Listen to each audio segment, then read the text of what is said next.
दोस्तों, जो इंसान आपको स्क्रीन पे दिख रहा है इसे साधारण इंसान समझने की भूल मत करना, क्योंकि ये इंसान नहीं बल्कि इंसान के रूप में एक हैवान है।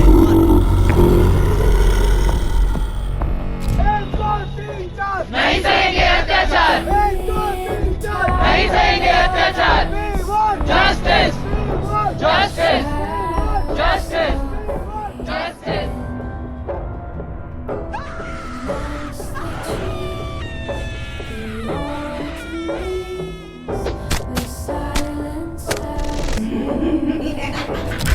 और हाँ, दरअसल ये एक ही नहीं है, इसके साथ बाकी कई ऐसे लोग भी शामिल थे जो दुर्भाग्य से उनका तस्वीर मेरे पास अभी हाथ नहीं लगी है। पर जो आप 9 अगस्त से लेकर अभी तक सुन रहे हैं वो सब एक नाटक था। हाँ, नाटक। और ये मैं नहीं कह रहा, ये सब वीडियो में आपको पता लग जाएगा, बस देखते जाओ। ये सब एक साजिश थी उस लेडी डॉक्टर के साथ गैंगरेप करने का और उसे मौत के घाट उतारने का। अभी के टाइम में भला इस केस के बारे में कौन नहीं जानता, लोग तो छोड़ो, बच्चे बच्चे तक जस्टिस की मांग कर रहे हैं। आखिर गुनाह ही क्या थी उस लड़की की? बस इतना ही ना कि वो सेमिनार हॉल में अकेले सो गई थी। बट ऐसा जानवरों से भी बदतर हाल भला कौन करता है? इन दरिंदों ने इस लड़की के साथ इतना क्रूरता करते हैं कि इसे सुनने के बाद आपका भी दिल सहम उठेगा। दरअसल इस लड़की के साथ पहले तो दुष्कर्म होता है और बारी बारी से इसके सारे बॉडी पार्ट को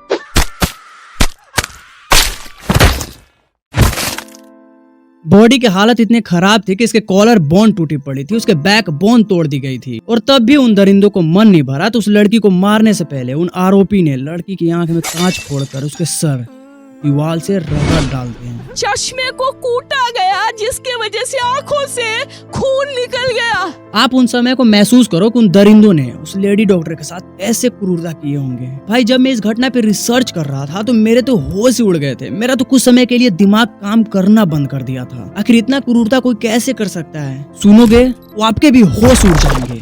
तो इस केस को समझने के लिए हमें जाना होगा एक ऐसी रात को जब ये सब कुछ हो रहा था।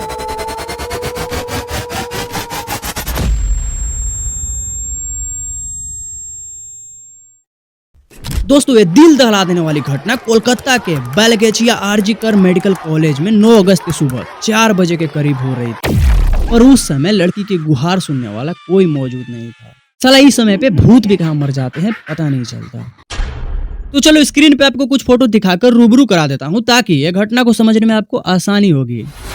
ये जो आप फोटो देख पा रहे हैं ये वही लेडी डॉक्टर है जिनके साथ ऐसा घिनौना अपराध किया गया। इनका मैं रियल नाम शो नहीं कर सकता बिकॉज जाने प्राइवेसी रीजन, तो मैं इनको डॉक्टर देवनाथ के नाम से बोलूंगा। डॉक्टर देवनाथ एक समर्पित और दयालु चिकित्साकारी थी जिनका जन्म 1930 में कोलकाता के पश्चिम बंगाल में हुई।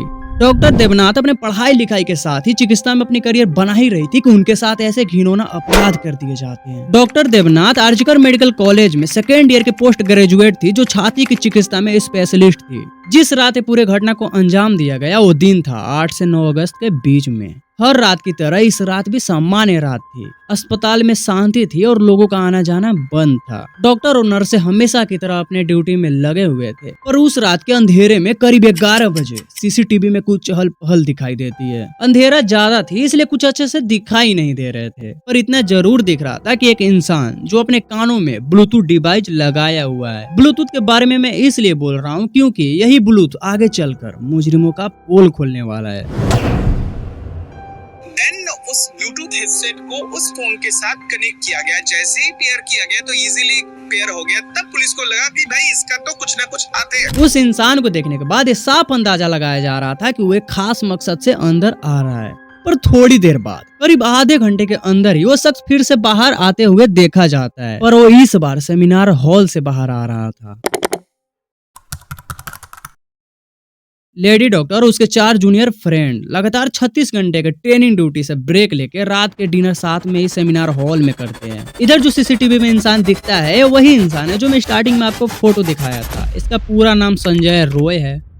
इस सेमिनार हॉल से करीब 11:30 PM में निकलकर शराब की दुकान में जाता है, वहाँ खूब सारी नशा करता है और फिर वो करीब 2 बजे कॉलेज के अंदर दाखिल होता है। उधर डॉक्टर देवनाथ और उसके जूनियर फ्रेंड रात के करीब 12 बजे के आसपास में डिनर करके चले जाते हैं। बट डॉक्टर देवनाथ से यहीं पे एक गलती होती है।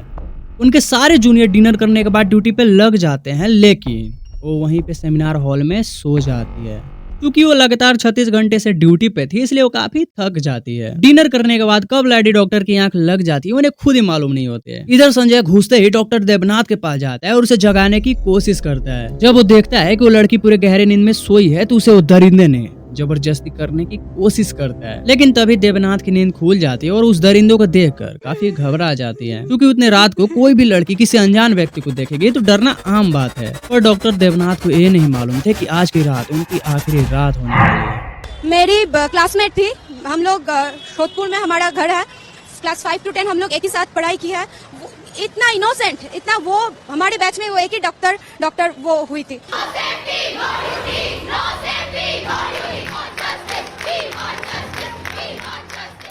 ये सब तो कहानी आपने बहुत सारे YouTube चैनलों पे सुन चुके होंगे, पर अभी जो मैं आपको सुनाने वाला हूँ उसे सुनने के बाद आप विश्वास नहीं कर पाओगे ये आखिरकार उस रात को ऐसा भी हुआ होगा। दरअसल इस न्यूज क्लिप में आप सुनिए कि एक महिला जो दूसरे डॉक्टर महिला के साथ बात कर रही है बांग्ला भाषा में। ডিনার করে ও খুব টায়ার্ড ছিল, যেহেতু 36 ঘন্টা ডিউটি ছিল, টায়ার্ড ছিল। ও কি করেছে, ওই সেমিনার রুমে গিয়ে 4 জন বন্ধু মিলে খেয়েছে।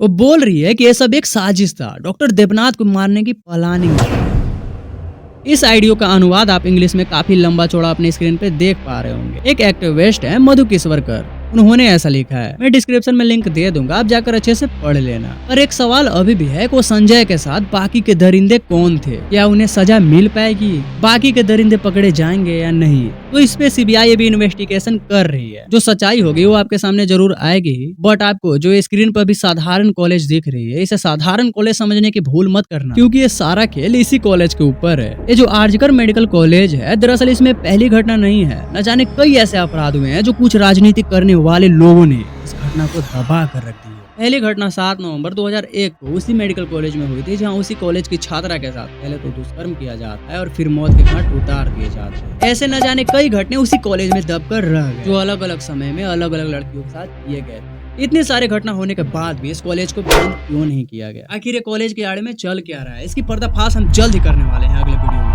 चैनल को सब्सक्राइब करें। मिलते हैं नेक्स्ट वीडियो में। Over now.